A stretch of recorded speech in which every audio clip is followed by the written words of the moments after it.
Hey guys, good evening. I know it's kind of weird to be filming at night and it's probably not the best lighting, but I'm like right in the entryway getting the best lighting that I can right from the bulb on the ceiling. The video I'm bringing to you today is a collaboration that I'm hosting. It's titled How to Get Back on Track after Valentine's Day. And I, like many of you guys out there, sometimes overindulge and I overeat on things that I know I shouldn't. And so Valentine's Day, Halloween, Christmas, Thanksgiving, birthdays, anniversaries, you know, all of those are special occasions, and sometimes we save up all of our weeklies and we end up just blowing it all and going way overboard, and we need to get back on track. So this video is giving you insight as to how I get back on track, how I hit the reset button, and how I get myself just recharged after overindulging.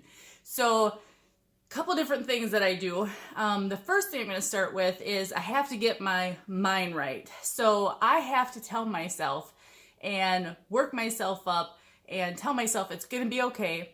It was an overindulgence. You know how like they say don't throw the baby out with the bathwater, or sometimes you hear, well, just because you screwed up one day doesn't mean that you throw the towel in for the whole week, right?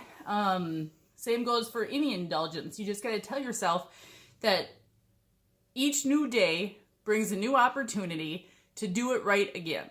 So sometimes I'll look up on Instagram and look at different people's feeds, and if some people have like motivational quotes, I love it. I love to see what people are saying, and sometimes those quotes just come right from Pinterest, where I've looked up a couple quotes, and I'll go ahead and share with you some of the fun quotes that I found that do help me and do inspire me and do motivate me to get back on track. So one of the quotes is, "Soar today, strong tomorrow." So you know how that goes. I think, who is it? Jillian Michaels like says something like, you can love me today and hate me tomorrow. I don't know. Maybe put up with me today and hate me tomorrow. My girlfriend and I, Heidi, when we go to work out, she goes along with me when I'm doing weightlifting programs with her, but she just doesn't like me the next day, I'm thinking, because I leave her so sore. And she works hard, and we all do. So soar today, strong tomorrow. That's exciting. That makes me feel encouraged and motivated. Another quote I found is, "Your only limit is your mind," right?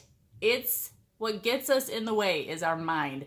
And we just got to work past our mind and work past our excuses and be stronger than that. We can do this. If we want something badly enough, we just have to go out there and get it done. Another quote I found was, "Allow yourself to be a beginner. No one starts off being excellent," right? It's a work in progress. This is a journey. We all have to start somewhere. It's one foot in front of the other. It's one foot in front of the other. It's one exercise in front of the other. We become stronger. We become more disciplined, and we become more successful. So that's what it's all about. Oh, let's see. Be the person you want to have in your life. Oh, isn't that right though? Don't you want to be the person that you want in your life?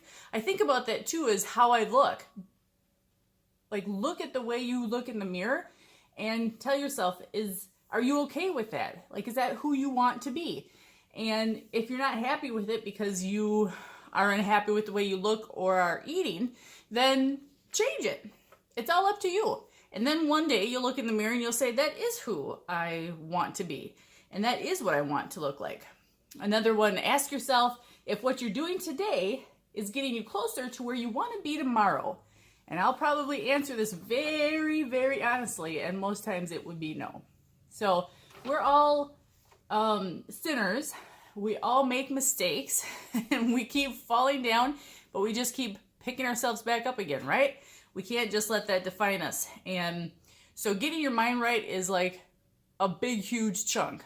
Getting inspired, getting motivated, liking other people on Instagram, liking people on Facebook, liking people here on YouTube. These communities for Weight Watchers or WW or any kind of weight loss communities, these are great people out there.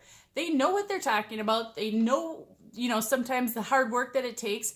And if they're not successful in their journey, at least you get to see their journey so that you know what it's like. You can relate to them. And hopefully my channel also helps you to relate to my struggle and my journey. So for what it's worth, get your mind right. That's number one. Number two, how do I get back on track? I plan ahead. Basically what that means is like meal preps, menu items, and writing down my plan. So whether I'm getting my menu, what I start my week with is I get a menu and I write down, Monday through Sunday, all of the meals that I want to eat. How many meals do I want to eat? It's just my husband and I in the house. And most weekends we do have our son that comes through once in a while, but he's not with us every day of the week where we need to include him in on our meals. And so I have to be realistic as to how much food we're really going to consume, including leftovers, and I have to make sure that these meals that I make are Weight Watcher friendly.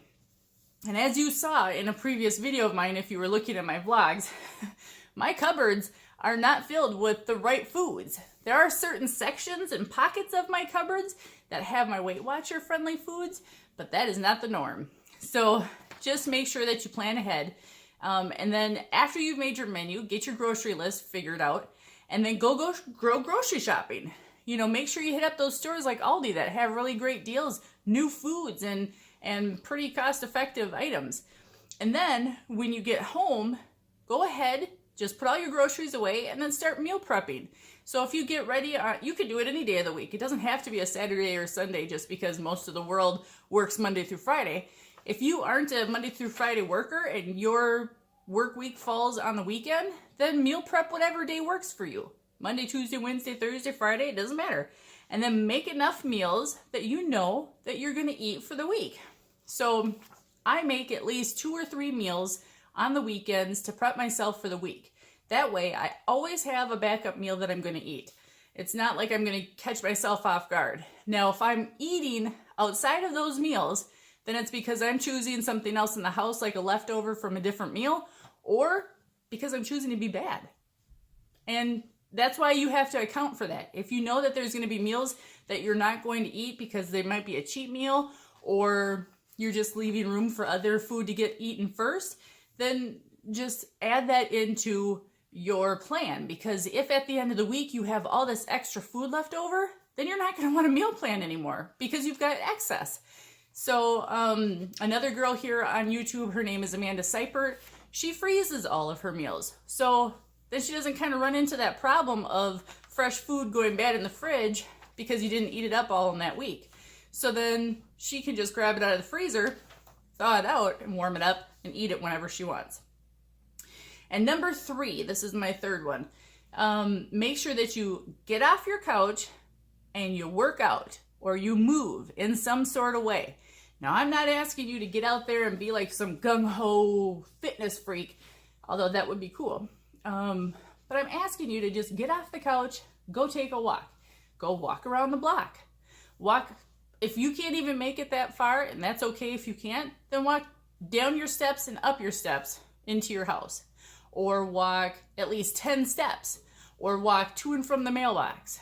Like, work your way up and then walk yourself all the way around the block. And then eventually, as you increase that, as you increase the momentum and you have your endurance there, then you can go longer and farther. So that's one way to start off. And that's exactly how I started.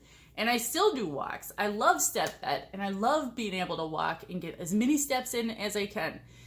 If you would have seen yesterday in my Instagram account, I posted a picture that I had 15,000 steps. That's amazing. In the middle of winter in a snowstorm, I got 15,000 steps. So it can be done. You just have to put your mind to it. And then now, back when I did Weight Watchers in the early 2000s, I lost 35 pounds that time around. I got down to Lifetime, and I maintained that for about 5 months. Then the weight started slowly coming back on, and I didn't have the heart to restart Weight Watchers at that time in my life. But how I did it then was my husband and I did a workout program called Fit for Life. And I don't know if this guy is still relevant. I think he has a book. But basically, we took a variation of his program, and what we do, my husband and I, we do 3 cardio workouts per week. So Monday, Wednesday, Friday, preferably. And then we take Tuesdays as our upper body workout days and Thursdays as our lower body workout days. And that worked for me back then. And eventually it would probably work for me now if I made that more of a habit. And I plan to, I think, coming this spring when I can get to and from my workout center to do that. But, and then you just kind of, basically you do, it's like these, you do each workout set as far as your weightlifting. You do each rotation of muscles. So on the upper body, we do 5 different muscle groups. Lower body, it's about 3 muscle groups, but sometimes I add inner and outer thighs, so that makes it a 5 muscle group on the bottom. And you start off with 12 reps, 10 reps, 8 reps, 6 reps, and as you're getting down to that 6 rep mark, you're increasing your weight. And then you do 12-12, 2 extra sets of 12 at the lightest weight. So it's obviously working to get your muscles to fatigue, and some people don't even finish those last 2 sets of 12 or the full sets of 12 because the muscles just are so shaky. And you're alternating the same muscle with just a different workout in that section. It's hard to explain. If you look it up, Fit for Life, it's a better understanding as to how we do it. And then I remember when I did Weight Watchers before, I got so many compliments from people, and it wasn't necessarily that I was losing weight. It was because I was doing a weightlifting program, strength training, and people were seeing a difference. They were seeing my fat decreasing and my muscle, like, making, I guess my body just appeared smaller, slimmer. And so I was eating up all those compliments left and right. I was like, yes. And so I just, I have to get back to that. And plus it's heart healthy, the whole body. It's really good for the body just to be working out and working that blood flow. And you feel good, like mental clarity. On my days that I'm doing aerobic, Monday, Wednesday, and Fridays, I feel so good. And right now I'm currently walking with my girlfriend in our gym, and we walk circles around the gym. So it just feels good. You feel good like you have accomplished something for the day. And it opens that mental space and it clears things out in there, and it just revives you. So if anything I could just say would just be, get out there and start walking. That's a great first step. So I know I kind of combined the fact that getting back on track after a cheat day, along with making sure to start something up in your life, whether it's working out or getting your mind right, motivating yourself, finding inspiration, and then also remembering through Weight Watchers your big why. Why is it that you started Weight Watchers in the first place? Reflect on that. Write that down. Put it on the wall somewhere. Put it on your mirror as you're getting ready for the day, or put it in your rearview mirror in your car, just to remind you that this is my why. And to remind you all, my why was my son's graduation, and I was wearing a dress that I thought looked really cute on me. And we were all gathered together taking pictures. And then as I was looking at those pictures, I couldn't even recognize myself. I looked so big to me, so embarrassing. And I thought to myself, I'm embarrassed to be my son's mom. Like, I don't even want him to have me in his pictures. Like, I just felt bad about myself. And, many things. I couldn't climb a flight of stairs. I couldn't bend over and tie my shoes. I certainly couldn't cross my legs. I didn't feel comfortable in bed having sex with my husband. I know, TMI, I'm sorry. But if you don't feel good inside, you're not going to feel good on the outside. And if you don't love yourself, then it's kind of like, what's the point? What's the point of living almost? I wouldn't say I'm to that degree suicidal, but I'll just say that it all plays a part.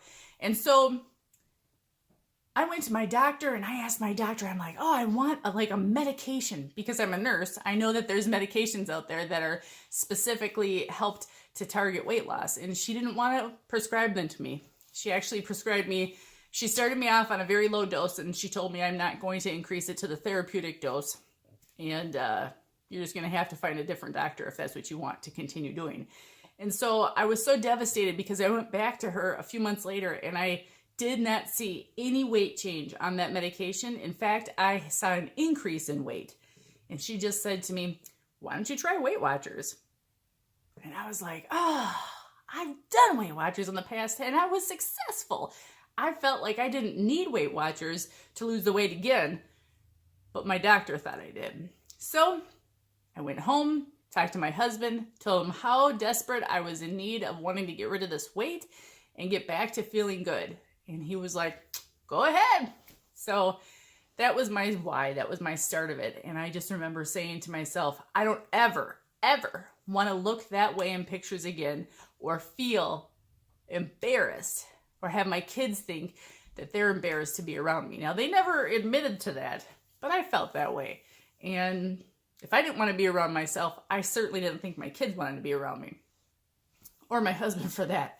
So just remember your why. Get motivated. Plan your week out. Meal plan. Make a menu. Be on top of it. You be in control of you. You be in control of your future, and you be in control of your weight loss journey, because it's just all about you.